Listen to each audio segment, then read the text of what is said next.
Ibn Uthaymin anasema wa huwa wajhun haqiqiyyun yaliqu billahi, nao ni uso wa hakika huo wenye kuendana na Allah. Kwa hivyo katika sifati zilizokuja ndani ya Qur'ani ni nini? Sifatu alwajh. Ibn Uthaymin anasema waqad fassarahu ahlu at-ta'til,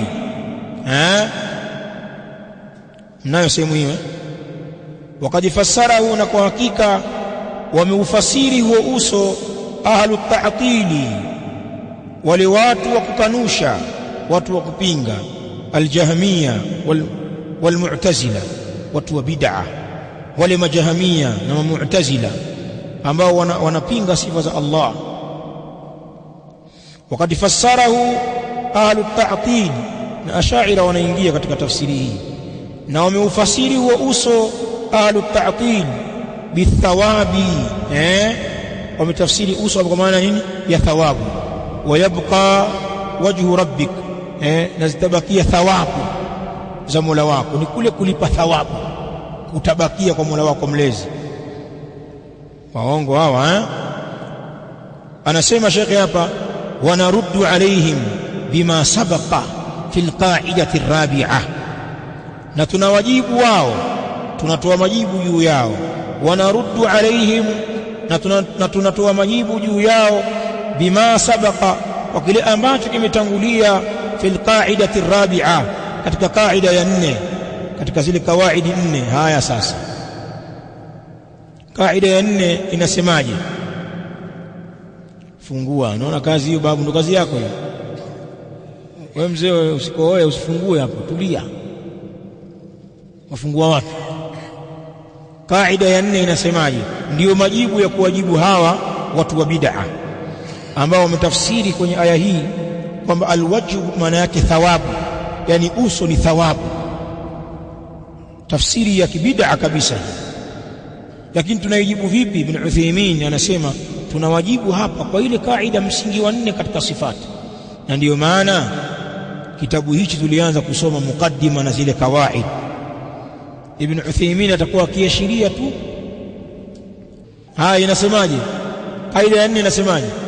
Vile vitu vitatu, sio usome kaida yote. Fima naruddu bihi ala almu'attila, kwa maana kuna hoja pale ziko 3, na Ibn Uthaymin anasema kuna zaidi ya hoja 3, kuna ya 4 na kuendelea, katika majibu ambayo tunayatoa kwa nani? Kwa mu'attila ambao wanapotosha maana kama hivi. Wakipotosha maana kama hivi, tunawaambiaje? inna qawlahum khilafu dhahiri an-nusus, hakika kauli yao ni kinyume na dhahiri ya nas. Naam, na hapa tunawaambia hivyo hivyo. Allah amesema dhahiri, wa yabqa wajhu rabbik, dhahiri imekuja wajhu, wewe unatuambia athawabu. Kwa hiyo kwanza majibu yetu kwa hawa wapotoshaji hawa, tunawaambia kauli yao hii ni kinyume na dhahiri ya nasu, jawabu la kwanza. La pili, wa khilafu tariqati salaf, kulia pole pole, na ni kinyume vile vile tafsiri zao na njia ya salaf. Tunauliza swali, aya hii wa yabqa wajhu rabbik, kuna yoyote katika salaf aliyetafsiri wajhi kwa maana ya thawabu? Hal yujad? La yujad, la yujadu hadha at-tafsir ani salaf. Hoja ya 3, walaysa alayhi dalilu sahih, inawezekana wakati mwingine ukatafsiri kinyume na dhahir, lakini bimadha? Biqarina, kwa ushahidi mwingine. Je, hapa bwana ushahidi ambao unajuzisha kutafsiri wajhu kwa maana ya thawabu? Hal hunaka qarinatun kharija an-nass? Ipo? La. Majawabu 3 yametosheleza kumjibu mu'attila, na unawezekana ukaongeza jawabu la 4 na kuendelea. Jamani, rejeeni kitabu hiko.